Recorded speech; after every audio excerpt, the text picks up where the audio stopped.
Bom, como esperado, o governo federal detalhou o corte de gastos de 15 bilhões de reais no orçamento. A repórter Marília Ribeiro segue acompanhando, claro, todos os desdobramentos. Conta pra gente, Marília, quais os principais cortes que já foram confirmados.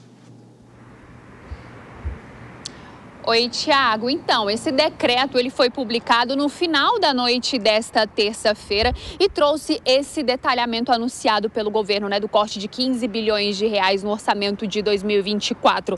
E aqui na parte dos ministérios, os que foram mais atingidos foi primeiro o Ministério da Saúde, ele vai ter um corte de 4,4 bilhões de contingenciamento. Em seguida, vem o Ministério das Cidades com 2,1 bilhões, Transportes com 1,5 bilhão e a Educação com 1,28 bilhão de reais. O corte também ele não atingiu apenas aqui a parte da esplanada dos ministérios, mas também as emendas parlamentares. Foram as emendas de comissão e as de bancada, com 1,2 bilhão de contingenciamento. Nas emendas de comissão, o valor do corte será de 816,4 milhões de reais. Esse valor ele não é impositivo, ou seja, o governo não é obrigado a pagar essa emenda. Já as emendas de bancada, pode ser que essa daí vire um problema futuramente para o governo, porque será uma contenção de 153,6 milhões de reais e elas são de pagamentos obrigatórios. Tiago, vale a gente trazer aqui que aquelas emendas individuais, aquelas que são dedicadas a cada parlamentar recebe essas emendas, essas não serão atingidas por esse corte que vai acontecer. É importante também a gente lembrar que essas medidas, essa emenda, ela serve como uma moeda de troca entre o Congresso Nacional e o governo. E pode ser que aconteça que o governo e o Congresso acabem não se entendendo por conta desse corte, mesmo que tenha sido baixo, pode ser que vire um problema futuramente entre o governo e o Congresso Nacional, Tiago. Marília, muito se especulou e o PAC saiu não ileso desse contingenciamento. É exatamente isso, Tiago. O PAC acabou entrando também. Ontem nós trouxemos que ele também poderia entrar nesse corte e ele ficou com 4,5 bilhões de reais nesse corte. Quem comentou sobre este assunto hoje foi o ministro das Relações Institucionais, Alexandre Padilha. Segundo ele, o presidente Lula vai respeitar o arcabouço fiscal e ele também negou que esse contingenciamento de 4,5 bilhões de reais no PAC, ele não vai paralisar nenhuma obra que esteja em andamento. E nós temos esse trecho e vamos ouvir agora. Não vai parar nenhuma obra que já esteja em andamento. Nem vai atrasar o cronograma. É só você organizar isso, porque você tem várias obras que estavam programadas, aí tem licença, o licenciamento que ainda não aconteceu, ou às vezes até o processo licitatório, ou às vezes tem alguma coisa na obra que você tem que rever o cronograma. Então, ele não tira o ritmo da execução das obras do PAC. Continuam. Inclusive, agora no mês de agosto, o ministro Rui Costa vai fazer um balanço de um ano do PAC com uma expectativa muito positiva da execução que nós estamos fazendo.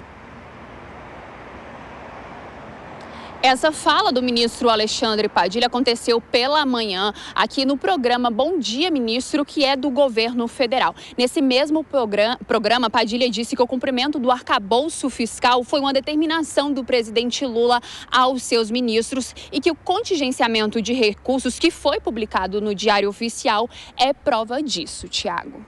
Então, os cortes no orçamento, o contingenciamento, a gente vai, claro, acompanhar nos próximos dias como é que isso vai se dar, pasta por pasta. Marília Ribeiro com as últimas informações de Brasília. Bom, meu caro Cristiano Vilela, hoje sobrou para o ministro Padilha falar sobre todos os assuntos e ele teve que explicar e justificar esses cortes, na verdade, o contingenciamento. A área da saúde, pelo menos 4 bilhões de reais, não tem como não escapar num momento como esse, num momento delicado como esse, mas no caso do PAC, o PAC acabou saindo ileso. Vilela. Pois é, Tiago, você vê que o ministro Padilha falou até sobre futebol hoje, né? Falou sobre vários assuntos e, nesse sentido, quando se trata desse contingenciamento de gastos, o aspecto que a gente deve ressaltar é que o governo está contingenciando recursos, especialmente em áreas importantes, como a saúde, por exemplo, e outras áreas, por não ter feito a lição de casa ao longo do seu 1 ano e meio de governo, desde o início do mandato atual. Nós tivemos, nesse período, uma preocupação do governo em buscar incrementar a arrecadação. E, nesse ponto, foi até bem sucedido. Agora, não é só buscando o incremento da arrecadação que se resolve o problema das contas públicas no Brasil. É preciso fazer corte de gastos. E quem não faz corte na estrutura do governo, que é algo que tem que ser feito de uma forma urgente, acaba tendo que cortar nos investimentos. E por isso nós temos setores importantes que estão sendo deixados de lado justamente por conta desses cortes. Agora, há uma preocupação com vitrine política, já que a gente citou o PAC, que saiu ileso, Vilela? Com certeza. O PAC, ele é a joia da coroa, é algo que é tido por todos como sendo algo que vai demonstrar, vai dar o aspecto eleitoral, especialmente numa provável campanha de reeleição do presidente, de demonstrar esse investimento federal para o Brasil avançar, com obras andando e o desenvolvimento capitaneado a partir desses investimentos. Então, se buscou preservar pelo menos esse programa. No entanto, há um desgaste, especialmente quando se fala de recursos da saúde, por exemplo. É natural que o governo vai ter que lidar com esse desgaste de ter 4 bilhões da saúde sendo contingenciados nesse momento.